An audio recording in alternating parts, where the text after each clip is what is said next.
નમસ્કાર મિત્રો અને વડીલો, તમારું બધાનું ગુજરાતી સ્ટોરી ચેનલમાં સ્વાગત કરું છું.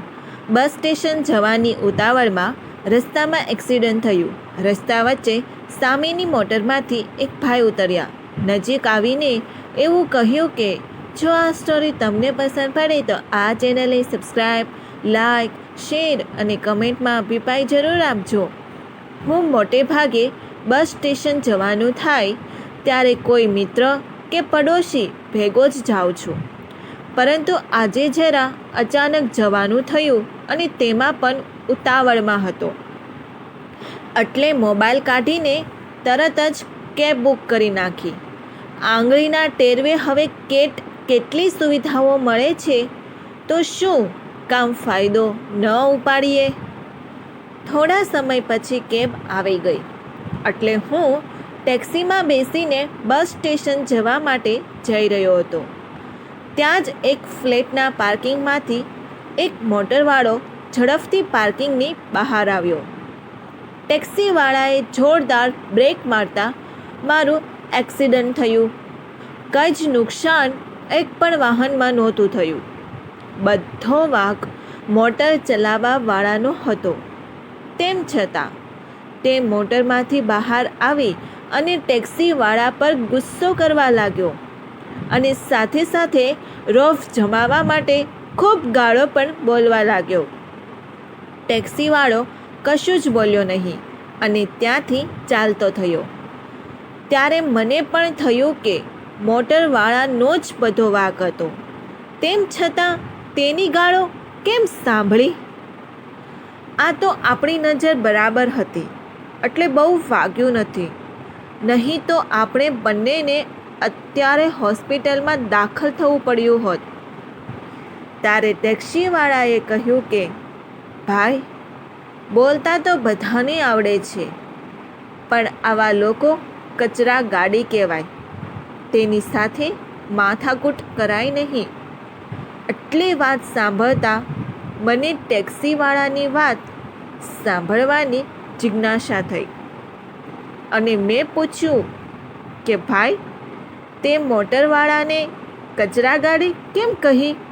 તે મને સમજાયું નહીં, તો મને સમજાવો. ત્યારે ટેક્સીવાળાએ મને વાત કરી કે તે સાંભળીને મને પણ આશ્ચર્ય થયું.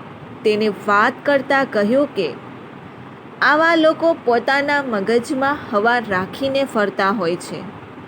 તે તેના ઘરમાં, દુકાનમાં કે કોઈ પણ જગ્યાએ બધાની સાથે અભદ્ર વ્યવહાર કરવા માટે ટેવાયેલા હોય છે અને પૈસાના જોરે બધાની ઉપર પોતાનો પાવર કરતા હોય છે.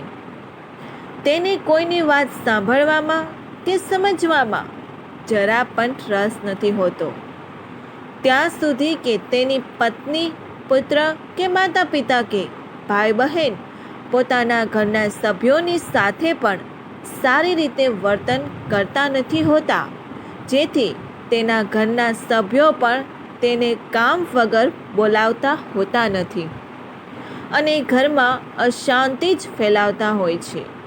આવા લોકો તેના મગજમાં ક્રોધ, ઘૃણા, ચિંતા અને નિરાશા વગેરે ભરીને જ ફરતા હોય છે અને ગમે તેની સાથે ખરાબ વર્તન કરી નાખે છે.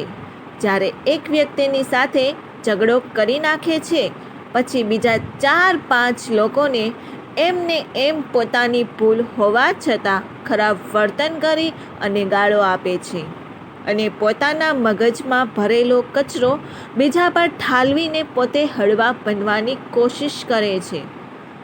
અમે તો નાના માણસ કહેવાય. આવા રૂપિયાવાળાની સાથે અમે માથાકૂટ પણ ન કરીએ, કારણ કે તે મગજમાં જ કચરો લઈને ફરે છે.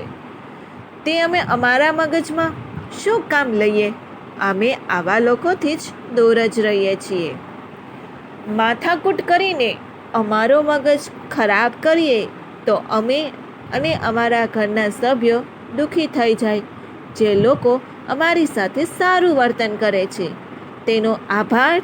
અને આપણે એ વાત ખાસ યાદ રાખવી જોઈએ કે માનસિક રોગી ફક્ત ગાંડાની હોસ્પિટલમાં જ હોય છે, તેનાથી અનેક ગળા છૂટા રખડે છે, જેમાંથી એક માણસને આજે ભટકાયો અને પછી ટેક્સીવાળાએ કહ્યું કે જે ખેતરમાં બીજ સકારાત્મક વિચાર નાખીને ખેતી કરવામાં આવતી નથી, કુદરત તેને ઘાસ ફૂસથી ભરી આપે છે, એ નકારાત્મક વિચાર છે.